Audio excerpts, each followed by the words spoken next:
Y ahora viene aquí de la cuestión lo que yo llamo informaciones del otro lado, que nos van a servir pues para contestar a todas las preguntas que nos estamos haciendo sobre, por ejemplo, el sentido de la vida, cuál es el sentido de la vida, quiénes somos, de dónde venimos y a dónde vamos. Una de las cosas que se nos dice es que somos inmortales y que la vida física no es más que un instante de la vida real y que esta vida real nunca termina, es decir, que la muerte del cuerpo físico no es el final de la vida, es solo una etapa de transición hacia otra existencia menos limitada, en la que todos nos vamos a reencontrar con los seres queridos que se fueron al otro lado antes que nosotros. También se nos dice que existe un plan para cada uno de nosotros que lo que pretende es que vayamos creciendo en nuestra capacidad de amar, que sea por nuestros propios méritos a base de experimentar en el plano físico con libertad. Y que las circunstancias a las que nos enfrentamos en la vida no son casualidad, sino que es consecuencia de lo que hemos vivido en vidas anteriores. Que antes de nacer ya conocíamos cuáles eran esas circunstancias. De hecho, son circunstancias que elegimos nosotros mismos antes de nacer, con el propósito de que esa experiencia nos ayude a desarrollar nuestra capacidad de amar. Yo suelo decir que nuestra vida no es una película, es un capítulo de una serie muy larga, un culebrón diría yo, porque tiene muchos capítulos. Si empezamos a ver un culebrón en el capítulo 150, seguramente no le encontraremos sentido a lo que estamos viendo. Necesitaríamos ver los capítulos anteriores, o por lo menos un resumen de ellos, como hacen en Águila Roja cuando empieza la temporada, para ponernos al día en lo que ha pasado antes, y de esta manera entender lo que está pasando ahora enlazado con lo que pasó antes. Pues de la misma manera, para nosotros entender el argumento de nuestra vida, sería necesario que recordáramos aquello que ha ocurrido en nuestras vidas anteriores. Y de esta manera nos daríamos cuenta que el argumento de esta vida está perfectamente enlazado con el de las vidas anteriores. Todo tiene el mismo objetivo, aprender. ¿Aprender a qué? Pues aprender a amar. Fácil decirlo, difícil de conseguirlo. Si solo tuviéramos una oportunidad para aprender a amar, una única vida, pues la verdad es que daría tiempo a poca cosa, porque cuando hemos aprendido un poco ya estamos casi muriéndonos. Y si todo acabara ahí y no tuviéramos más oportunidades, la verdad es que sería pues un esfuerzo en vano, si todo se acabara ahí. Por eso yo pienso que venimos muchas veces y cada una de esas veces aprendemos un poco. Y aquello que aprendemos en una vida se suma a todo lo aprendido en las vidas anteriores. De manera que cada vez que venimos aquí no empezamos de cero, sino que venimos con el conocimiento de todo lo adquirido en las vidas anteriores. Y así poco a poco vamos evolucionando. Para mí, la palabra evolucionar significa precisamente eso, aprender a amar. Y para poder evolucionar, creo que es necesario conocer cuáles son las reglas del juego, lo que yo llamo las leyes espirituales. Para mí esas leyes son 4. La ley de la evolución, la ley del libre albedrío, la ley de la justicia espiritual y la ley del amor. Vamos a repasar cada una de ellas, las primeras 3 de forma breve y nos centraremos un poquito más en la última, porque creo que es la más importante. Hablemos primero de la ley de la evolución. Lo que dice básicamente esta ley es que el destino de todos nosotros es evolucionar de forma indefinida para siempre, con el objetivo de ir desarrollando cada vez más nuestra capacidad de amar y de esta manera ser cada vez más felices. Por eso para mí solo hay evolución si se desarrolla la capacidad de amar. Y solo se puede llegar a ser feliz verdaderamente desarrollando la capacidad de amar. También es importante que sepamos que la evolución depende de la voluntad y el esfuerzo de uno mismo. Es decir, no estamos obligados a evolucionar, ni se nos toca con una varita mágica para hacernos mejores de lo que somos.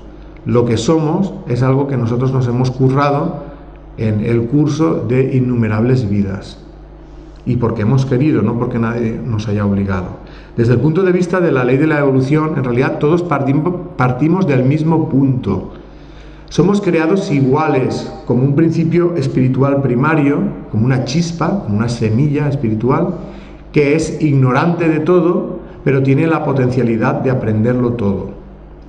Y esa semilla espiritual, a raíz de ir ligándose a las formas del mundo material, va poco a poco aprendiendo. Primero se ligará a las formas del reino mineral, aunque todavía no existe vida biológica, ya existen energías, luego las del reino vegetal, luego las del reino animal, y cuando ya ese principio espiritual se ha desarrollado lo suficiente como para tener conciencia de su propia existencia y capacidad para decidir sobre sí mismo, es cuando comienza la fase humana de evolución. Por encima de la fase humana hay otras etapas, no vamos a entrar en ellas, pero el objetivo de todo ese proceso es que ese principio espiritual poco a poco se vaya convirtiendo en un espíritu consciente, amoroso y avanzado. Por tanto, desde el punto de vista de la ley de la evolución, la vida no comienza con el nacimiento del cuerpo físico, sino que antes de nacer ya existimos, estamos en el plano espiritual.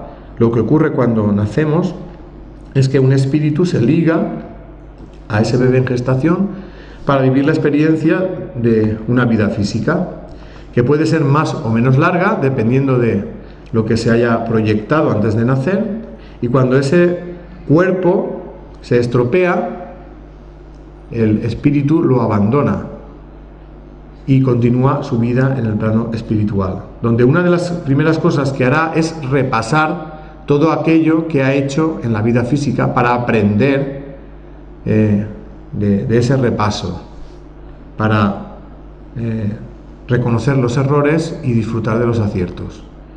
En ese mundo espiritual se sigue viviendo, se sigue aprendiendo, y cuando el espíritu necesita ponerse a prueba en aquello nuevo que ha aprendido, pues vuelve a ligarse a otro bebé en gestación para completar el ciclo de la vida, que no es un círculo cerrado, sino que es como una espiral, porque en cada vuelta que vamos dando vamos aprendiendo un poquito.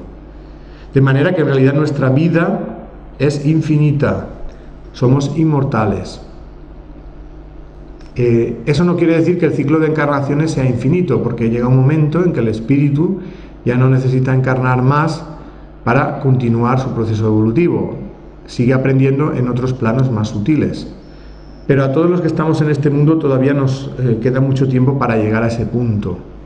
Lo digo porque algunas personas me han dicho pues, alguna vez pues, que ellos piensan que esta es su última encarnación y que ya no van a encarnar más. Y cuando yo oigo eso, pienso, eso son tus ganas. ¿Por qué decimos eso en realidad? Pues porque la vida se nos hace muy, muy dura, muy pesada, y desearíamos no volver más para no sufrir más. Esa es la verdadera razón. Pero no tendríamos que ver la vida como un valle de lágrimas, como una vivencia de sufrimiento, sino como una oportunidad de aprendizaje. Si lo viéramos así, seguramente pues no desearíamos no volver más, ¿no? Por tanto, no hace falta ni congelarse, ni clonarse, ni nada de eso para ser inmortal. La inmortalidad la tenemos garantizada, y además cada vez que vengamos vendremos con un cuerpo nuevo, no hace falta remendar uno que ya está estropeado definitivamente. Y esto es para todos así, no solo para los que creen una determinada religión, porque las religiones han hecho de la inmortalidad su mejor mercancía. Como decir, si te ascribes a nuestra empresa, pues gozarás de estos privilegios. No tarifa de internet, tarifa plana de internet gratis y todo eso no, pero inmortalidad, ¿no? Y tenemos que saber que eso no es así, que todos la tenemos garantizada por el hecho de ser inmortales. Perdón, de ser espíritus. O sea, somos inmortales porque somos espíritus.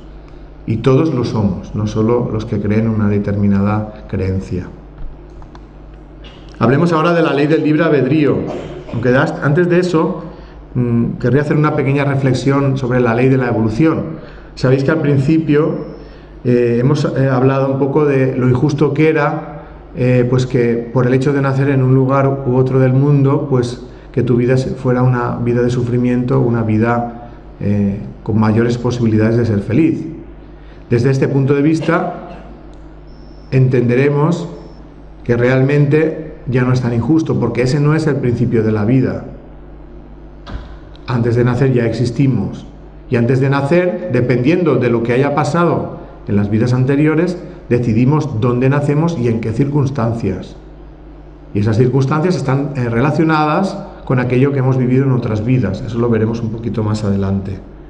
También podremos llegar a entender, por ejemplo, cómo hay niños que a una edad temprana ya manifiestan una madurez, una sensibilidad y una comprensión que es impropia de su edad, mientras que a lo mejor hay otras personas que tienen 90 años y todavía pues actúan como de una manera infantil, ¿no?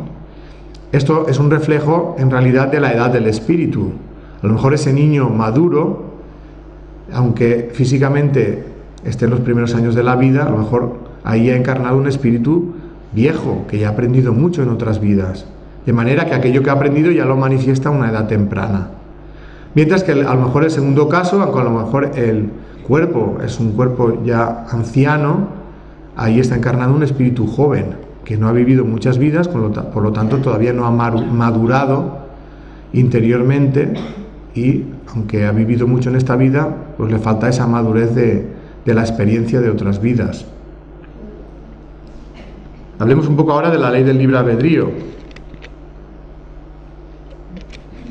La ley del libre albedrío básicamente lo que nos viene a decir es que somos libres para decidir sobre nuestro destino, incluso sobre si queremos o no queremos evolucionar. Por eso solo puede haber evolución en libertad. Precisamente para mí la reencarnación y el olvido temporal de las vidas pasadas existe para que experimentemos la libertad en toda su máxima expresión y evolucionemos por nuestra voluntad, no porque nos sintamos obligados por la existencia de seres más avanzados tutelándonos. Yo digo que la experiencia de la encarnación y el olvido del pasado se parecen mucho a la experiencia de los niños cuando están entre niños. ¿Qué quiero decir? Me voy a explicar un poco. Cuando los niños están en presencia de adultos, tienen tendencia a reprimirse. ¿Por qué? Porque piensan que si hacen determinadas cosas, el adulto no le va a gustar eso y los va a castigar. Pero cuando los adultos se van y el niño se queda entre niños, saca todo lo que lleva dentro, positivo y negativo, y se atreve a hacer todas las trastadas que no haría delante del adulto. Pues así nos ocurre a nosotros en esta vida, somos como niños entre niños. No existe una evidencia de adultos, que serían los tutores que están en el plano espiritual. De manera que cada uno actúa aquí tal y conforme es, en lo positivo y en lo negativo. Y así es cuando se ve realmente cada uno como es de verdad. Porque si siempre hubiera una presencia de seres más avanzados tutelando, a lo mejor muchas personas dejarían de actuar egoístamente por ese temor a esos seres más avanzados. El olvido temporal de la realidad del plano espiritual y esta situación que vivimos de niños entre niños hace que seamos más libres a la hora de actuar. Porque aquí es donde se ve la realidad de las cosas. Si fuéramos buenos porque nos sentimos obligados, seríamos esclavos. Y realmente sería un cambio forzoso, no decidido por nosotros mismos. La encarnación nos permite que manifestemos nuestra libertad hasta extremos insospechados. Y esa es la razón por la cual no viene Dios ni ningún ser superior a arreglar los problemas del mundo, para que experimentemos el libre albedrío y nos hagamos responsables de nuestros actos y de la reparación de los actos negativos. Eso tiene mucho que ver con la siguiente ley, la ley de la justicia espiritual, que básicamente nos dice que lo que haces a los demás en realidad te lo estás haciendo a ti mismo. Dicho de otra manera, se cosecha lo que se siembra. Si cosechas en positivo, recibirás positivo. Y si siembras en positivo, cosecharás en positivo. Y si siembras en negativo, cosecharás en negativo, lo que se llama el karma. En realidad la ley de la justicia espiritual es objetiva, te enfrenta a ti mismo con tus propias circunstancias y luego tú decides si esas circunstancias te generan sufrimiento o te generan felicidad. Si te generan sufrimiento, llegarás a la conclusión de que si a ti te hace sufrir, también sufrieron aquellos a los cuales se lo hiciste. Y es entonces cuando cambias. Y si te ha generado felicidad, pues te puedes sentir satisfecho porque aquellos a quien se lo hiciste también se sintieron felices. El espíritu avanza cuando toma conciencia de los errores que ha cometido y empieza a repararlos. O también cuando se armoniza con la ley del amor por decisión libre y empieza a actuar con amor hacia los demás. A través de la ley de la justicia espiritual podemos llegar a entender situaciones que antes a lo mejor nos parecían totalmente injustas e incomprensibles. Por ejemplo, alguien puede pensar, ese niño que nace en una situación de extrema miseria, ¿por qué ocurre eso? O es muy injusto que esto suceda. Imaginemos que el espíritu que ha encarnado en ese niño, en otra vida, encarnó en una situación material mucho más favorable. Fue una persona rica y poderosa. Y cuando estuvo en esa situación, en vez de pensar en los que tenían menos que él, lo que hizo fue aprovecharse de ellos y contribuir más a su pobreza y a su miseria para incrementar su fortuna. Cuando ha acabado esa vida y hace un repaso de lo que ha hecho, empieza a tomar conciencia del daño que ha causado y quiere empezar a cambiar. Entonces le ofrecen la posibilidad de una vida donde va a vivir en sus propias carnes las consecuencias de lo que él hizo en otras vidas para los demás. Es decir, si él contribuyó a causar la miseria, pues ahora va a encarnar en una situación de miseria, para que tome conciencia que realmente eso es muy duro y que a nadie le es deseable. Seguramente después de esta segunda experiencia, cuando vuelva a encarnar en una situación materialmente más favorable, ya dejará de actuar para generar miseria a los demás, porque en realidad comprenderá por experiencia propia que esto no le es grato a nadie, y a lo mejor incluso pues intenta ayudar a aquellos que tienen menos que él. Esto no es un intento de justificar la injusticia ni las desigualdades. Por supuesto que la miseria, la pobreza, el hambre, las desigualdades materiales, las desigualdades sociales, todo esto es algo que es muy lamentable que exista y que el ser humano tiene que luchar para que deje de existir. Solo es un intento de saber de dónde viene. Y en realidad viene del egoísmo del ser humano. Y mientras el ser humano siga actuando egoístamente, se va a enfrentar sucesivamente a las dos caras de la misma moneda, la de ser opresor y la de ser oprimido, hasta que se dé cuenta que no es justo ni ser opresor ni es justo estar oprimido. Hablemos ahora de la ley del amor, que para mí es la más importante. Para mí el universo espiritual se armoniza por esta ley, y el amor en su grado máximo se podría definir como la capacidad de sentir a los demás como a uno mismo. Cuando una persona se siente llena de amor, pues su sensibilidad se vuelve cada vez más y más fuerte y empieza ya a percibir lo que sienten los demás. Percibe sus alegrías y sus desgracias. Entonces procura no perjudicar a los demás con sus actos, incluso intenta ayudarles para que también puedan ser felices. Imaginaros cómo sería el mundo si todos actuáramos así. Lamentablemente no es lo más frecuente. Generalmente las personas están muy preocupadas de sí mismas y poco o nada preocupadas por los sentimientos y sufrimientos de los demás. Y cuando están preocupadas de sí mismas, no suele ser de sus sentimientos, que eso sería algo bueno, sino más bien de satisfacer sus actitudes egoístas. Por eso yo suelo decir que la gran causa de sufrimiento en el mundo, la que genera los asesinatos, las violaciones, las guerras, los genocidios, es el egoísmo del ser humano, la suma del egoísmo de todos los seres humanos que formamos parte de esta humanidad. Por eso, para que todo eso cambie, el ser humano tiene que empezar a cambiar interiormente, a desprenderse del egoísmo y desarrollar los sentimientos, porque ambas cosas están unidas.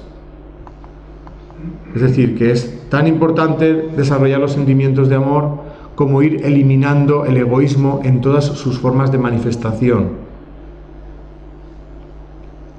Todos tenemos una parte egoísta, si no, no estaríamos en este mundo. Y hemos venido aquí a intentar eliminarla. Y ahí hace falta conocer cómo es para poder empezar a eliminarla. En realidad todos en nuestro proceso evolutivo vamos a pasar por una etapa egoísta, y en ese proceso de evolución a través del egoísmo todos vamos a pasar por las mismas etapas. Digamos que pasaremos del egoísmo más primitivo, más materialista, al egoísmo más sutil. En los libros de las leyes espirituales y la ley del amor hablamos de en qué consisten esas etapas de evolución espiritual, de cómo se manifiesta el egoísmo en cada una de ellas. Aquí simplemente vamos a dar unas pequeñas pinceladas. Antes de tocar eso, me gustaría que habláramos sobre cuál es el primer paso para poder desarrollar la capacidad de amar. Para mí ese paso es el amarse a uno mismo, porque la persona que no se ama a sí misma difícilmente puede querer a las demás. Lo que pasa es que a veces confundimos lo que es amarnos a nosotros mismos con lo que es satisfacer el propio egoísmo. Por ejemplo, una persona puede decir, no, si yo me quiero un montón, me apetecía comprarme un coche, último modelo, me ha costado 100.000 euros, me ha arruinado la familia, pero tengo lo que quería, me quiero un montón. Esto no sería amarse a uno mismo tal y como yo lo entiendo, sino más bien satisfacer un capricho material. O una persona que a lo mejor tiene la autoestima muy baja y piensa, yo lo que necesito para mejorar mi autoestima pues es distraerme, voy a hacer un viaje alrededor del mundo,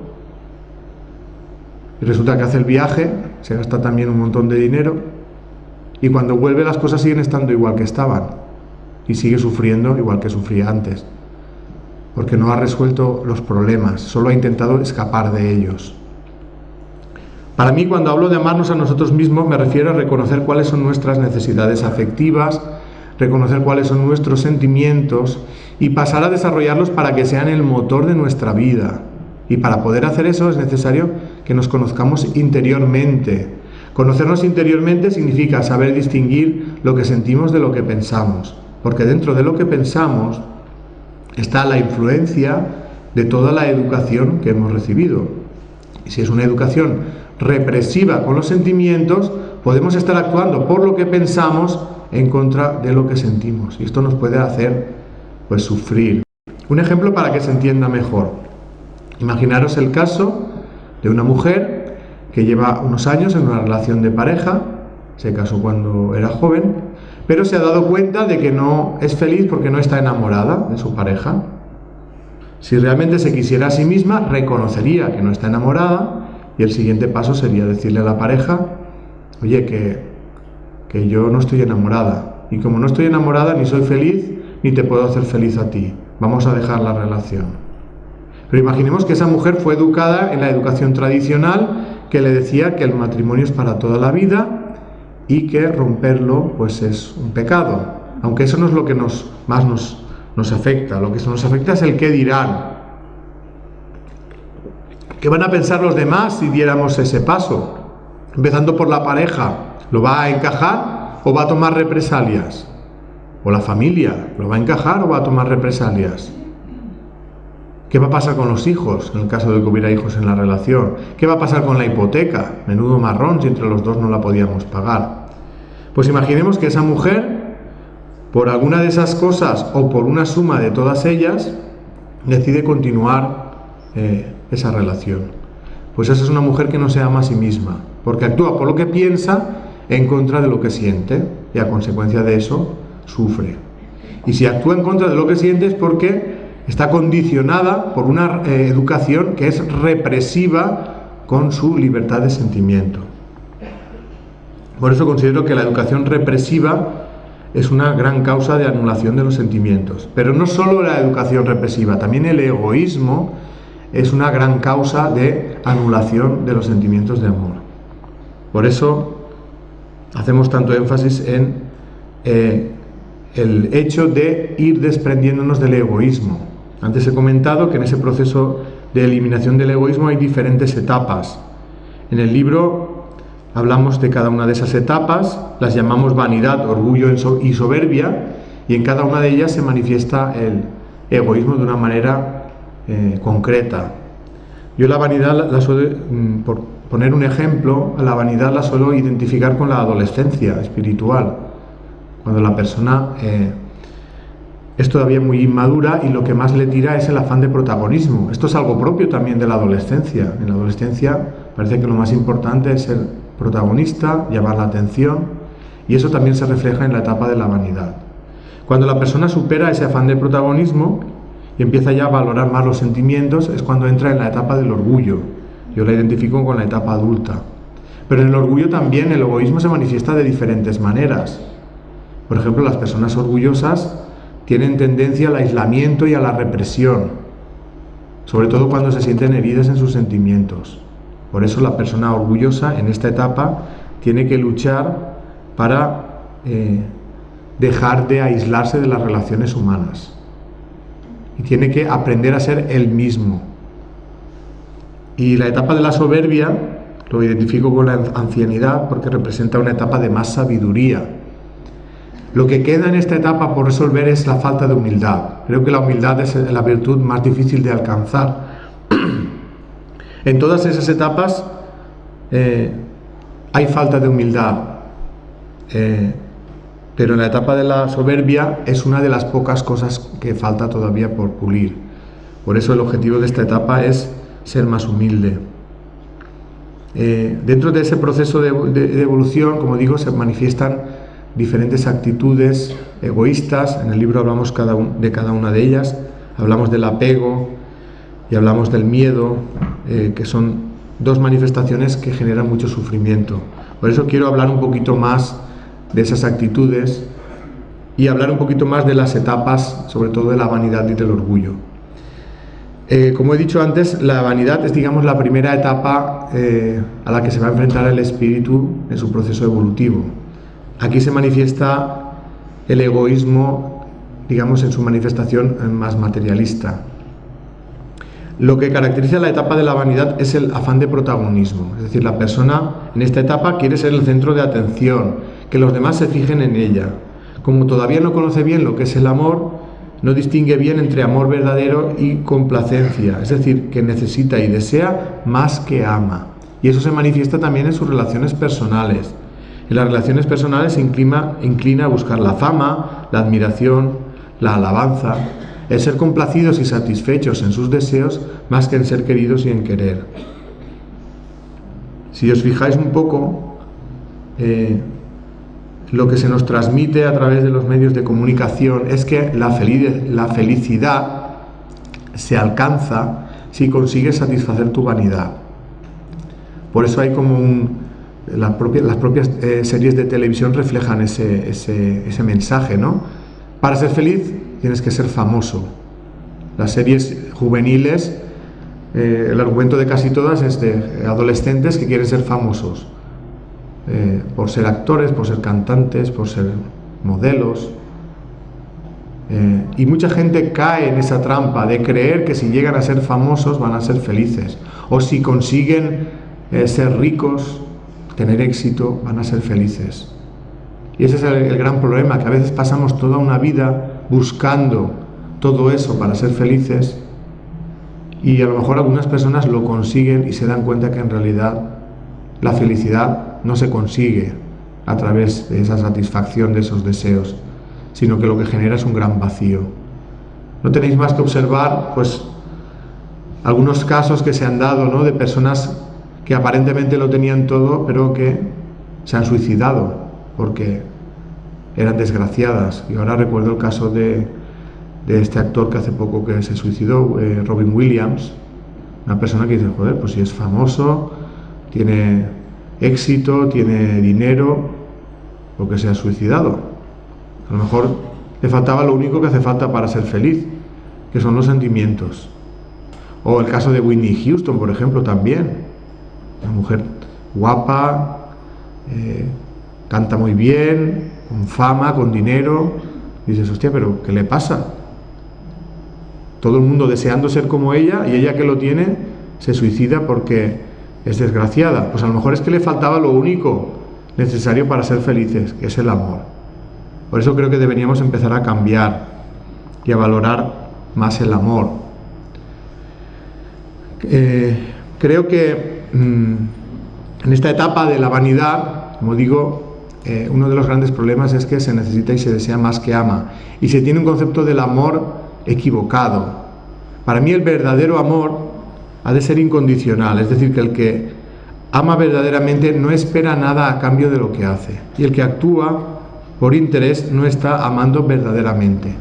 También es necesario que el amor sea libre para que se pueda considerar un amor verdadero. Es decir, tú no puedes forzar los sentimientos, tú no puedes obligar a nadie a que te quiera, ni te puedes obligar a querer a alguien a la fuerza. Esto es algo que ha de nacer espontáneamente. Seguramente nadie se identifique en esas facetas egoístas a la hora de amar. Por ejemplo, cuando uno piensa en el amor a los hijos, suele pensar, no, yo a mis hijos los quiero más que a mi vida. Daría mi vida por ellos.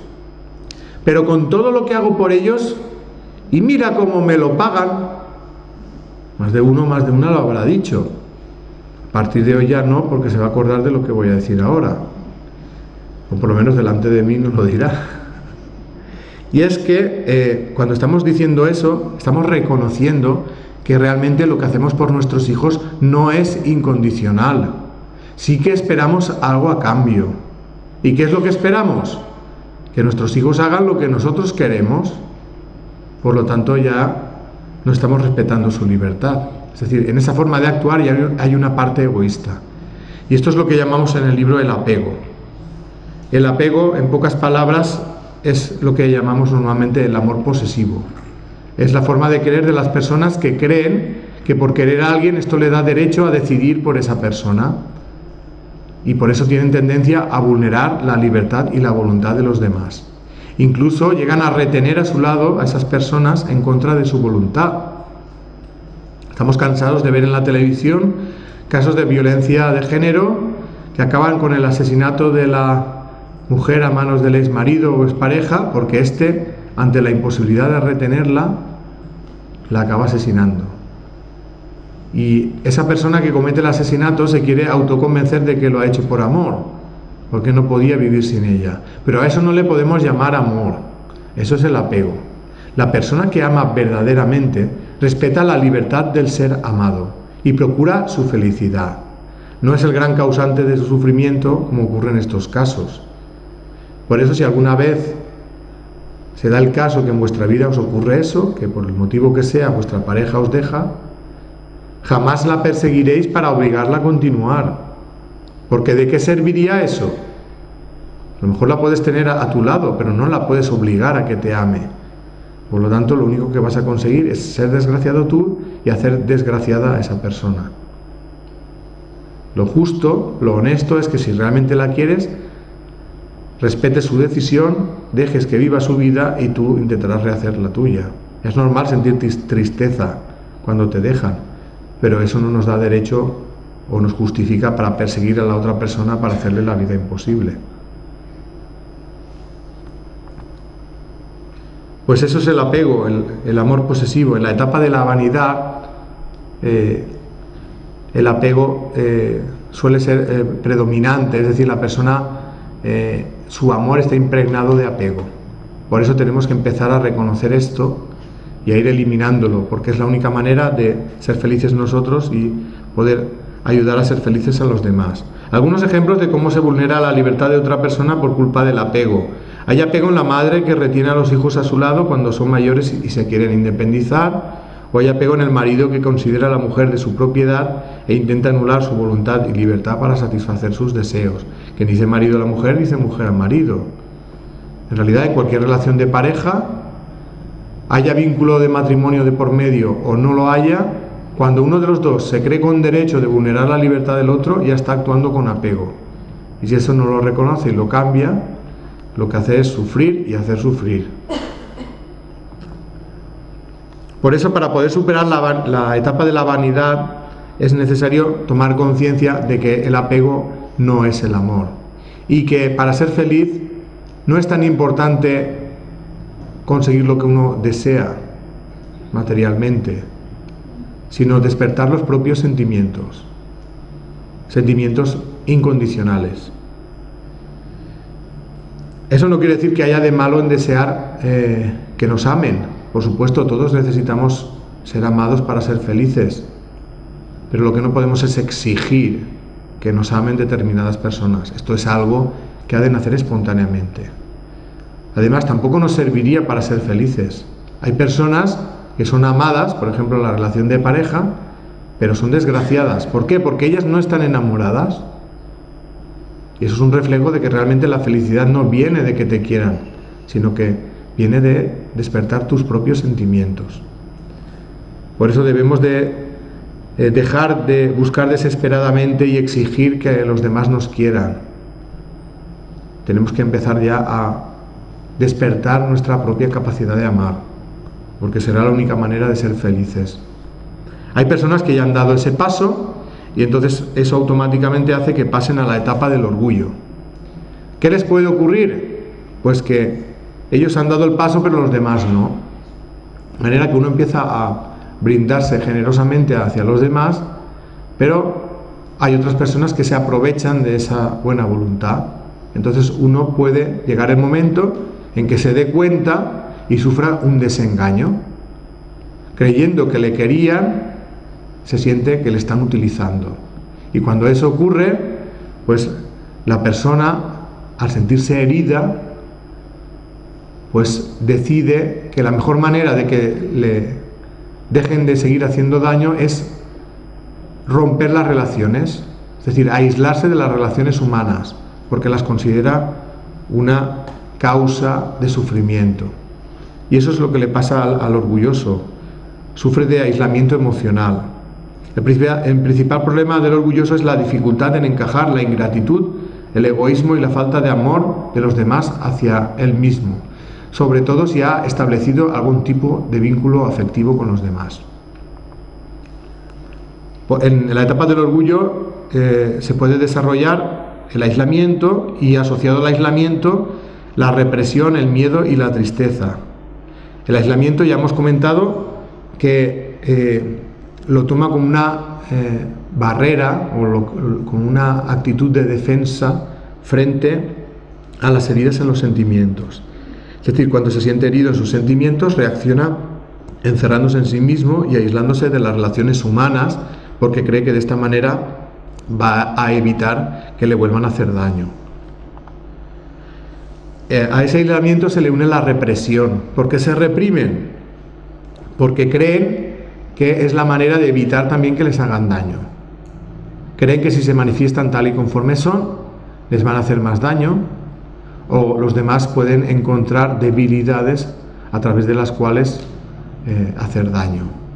Es decir, que se reprimen en los sentimientos positivos y en los sentimientos negativos. También son personas que viven con miedo. ¿Miedo a qué? Pues el gran miedo que tienen es a no ser queridos tal y conforme son. Dentro de ese miedo entra el miedo al rechazo, al desprecio, a la incomprensión, a la agresividad y finalmente el miedo a la soledad, a que no les quiera nadie. Cuando una persona tiene miedo a no ser querida, muchas veces lo que hace es amoldarse a una forma de ser que no es la suya, con lo que se acaba convirtiendo en un esclavo en su propia vida. Además, tiene tendencia a anular los sentimientos porque los considera los grandes causantes de su sufrimiento. De manera que muchas personas, en ese círculo entre la represión, el aislamiento y el miedo, pues acaban viviendo la vida con mucha tristeza, como si fueran esclavos de su propia vida, con una tristeza y con una amargura muy profundas. Incluso algunas personas llegan a la conclusión de que la vida no tiene sentido y es mejor morir para descansar. Y con ese deseo de morir, pues se acaban manifestando diferentes enfermedades físicas, consecuencia del sufrimiento emocional. Ayer hablamos de ello en la charla de Molina de Segura, sobre cómo influyen las emociones en nuestras enfermedades. Y a lo mejor esa persona, a consecuencia de ese deseo de morir, acaba falleciendo realmente. Y cuando los demás se enteran de que esa persona ha fallecido, suelen pensar: qué injusta es la vida, mira, con lo buena persona que era, y vais a muerto de una mala enfermedad. Y la persona que se ha muerto dice: menos mal que me he muerto, porque no aguantaba la vida tal y conforme la estaba llevando. Yo creo que antes de llegar a esa conclusión, al querer morirse para descansar, creo que debemos ser valientes y luchar para resolver las causas del sufrimiento. Porque aquello que dejemos de resolver en esta vida, nos tendremos que enfrentar a ello en la siguiente vida. Por lo tanto, ¿de qué nos sirve retrasar el momento? Solo para sufrir más.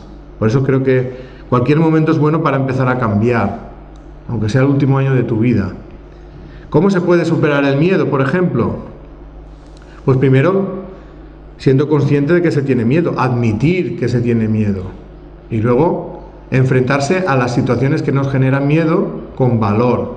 Preguntémonos, ¿qué decisión tomaría si fuera totalmente libre para decidir respecto a lo que siento? Pues esa es la decisión acertada. La persona que va poco a poco tomando decisiones valientes, de acuerdo con sus sentimientos, poco a poco irá superando el miedo. Y poco a poco irá siendo más feliz, superará también el aislamiento, superará la represión y poco a poco se irá desembarazando de las actitudes que le retienen en la etapa del orgullo. Por eso, para vencer el orgullo, una de las cosas que uno tiene que hacer es perder el miedo a ser él mismo. También encajar mejor la ingratitud de los demás y no sobreesforzarse en complacer a los demás si esto significa renunciar al libre albedrío. En general, tendría que liberarse de la creencia de que no es digno de ser amado tal y conforme es.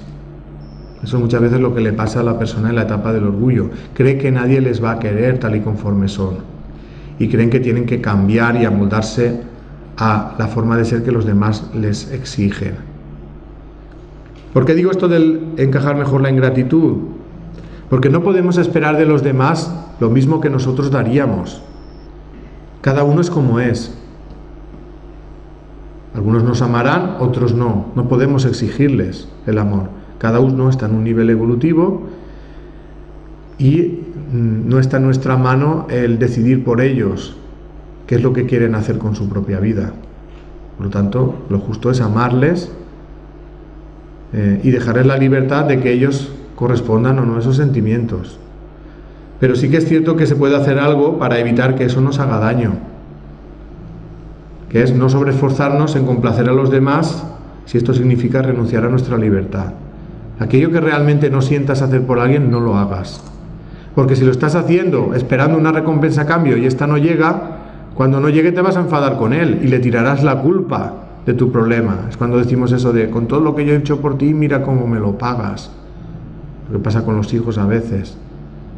Pues no lo hagas si realmente no lo sientes. Porque la persona que hace algo de corazón se llena por hacerlo y no necesita que el otro le devuelva nada en particular. Por lo tanto, si consideramos que estamos haciendo algo esforzadamente sin realmente sentirlo, es mejor que no lo hagamos.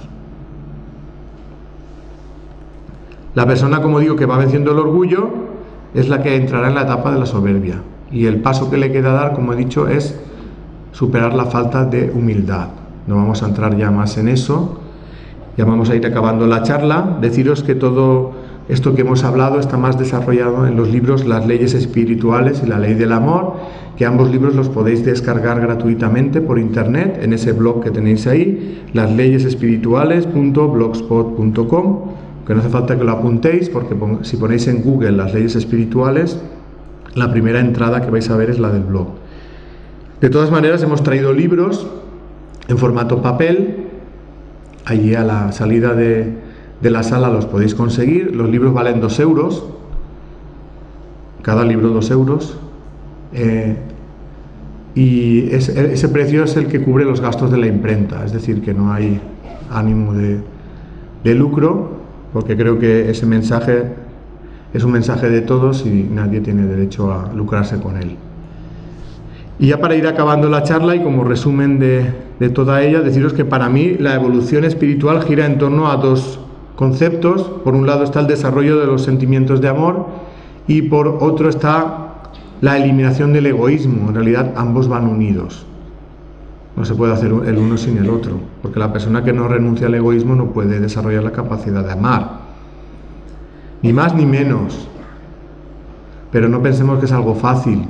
Si al final de una vida hemos mejorado un poquito en nuestra capacidad de amar y eliminado un poquito nuestro egoísmo, ya nos podemos dar con un canto en los dientes, porque no es nada fácil. Pero sí que es cierto que si damos ese paso, nuestra vida será cada vez más feliz. No tenemos que verlo como algo tedioso, como quien va a cargar cajones en un almacén. Tenemos que verlo como un trabajo que tiene una gran recompensa. La recompensa es la felicidad. Y al experimentar esa felicidad y darnos cuenta que si vamos dando más pasos podemos ser cada vez más felices, pues eso nos impulsa, nos estimula para seguir avanzando y avanzando. En realidad el objetivo nuestro de la vida es desarrollar la capacidad de amar para ser felices. Si interiorizáramos todo esto, pues nos daríamos cuenta que realmente la vida sí que tiene un sentido y que muchos de los sufrimientos de la vida no son estériles, sino que forman parte del proceso evolutivo que nos lleva a desarrollar nuestra capacidad de amar. También tendríamos que empezar a ver la muerte de otra manera, no como algo trágico, no como el final de nada, sino como una etapa de transición, un regreso a la vida en el plano espiritual, que es en realidad nuestro verdadero hogar. Y cuando regresemos allí seguramente nos encontraremos con todos los seres queridos que se fueron al otro lado antes que nosotros.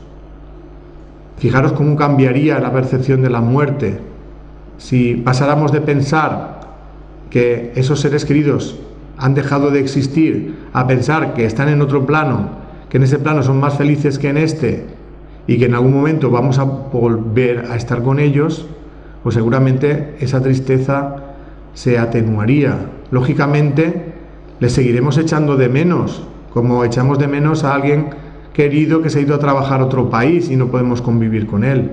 Pero seguramente si le va bien en ese otro lugar también nos alegraremos por él. Pues lo mismo deberíamos hacer con las personas que han fallecido. No sintamos tanto dolor, alegrémonos de que ellos ya han entrado en la vida verdadera, que es la vida del plano espiritual. Y que ese recorrido de aquí a allá y de allá a acá lo hacemos muchas veces. Y hay vida aquí y hay vida allí. No es nada trágico. En realidad, si lo miramos bien, todo el sufrimiento del mundo tiene el mismo origen, la ausencia de amor, llamémosla egoísmo. Igual que la suma del egoísmo de cada persona puede hacer del mundo un auténtico infierno, cuando ese egoísmo se transforme en amor, la suma del amor de cada persona transformará el mundo en un paraíso. En realidad, todo eso está en nuestra mano. En nuestra mano está el transformarnos interiormente, desde el egoísmo hacia el amor, desde el interior hacia el exterior. Porque con el cambio del interior, el exterior, el mundo entero cambiará. Nosotros no podemos cambiar a los demás. Olvidémonos de eso. Solo nos podemos cambiar a nosotros mismos. Y esperar que los demás, si quieren, lo cojan de ejemplo, y si no, no pasa nada. Pero imaginaros si muchas personas dieran el paso de hacer ese cambio del interior. Pues el cambio de muchos, individual de muchos, traería como consecuencia el cambio colectivo. Y el mundo, en vez de ser un mundo tan lleno de sufrimiento, pues sería un lugar más agradable donde vivir. Y ya simplemente pues me queda pues daros las gracias. Darle las gracias a José Tomás, a la Asociación Jumillana de Reiki y a todos vosotros por haber venido. Y si queréis preguntar o comentar alguna cosa, pues ahora es el momento de hacerlo. Muchas gracias a todos.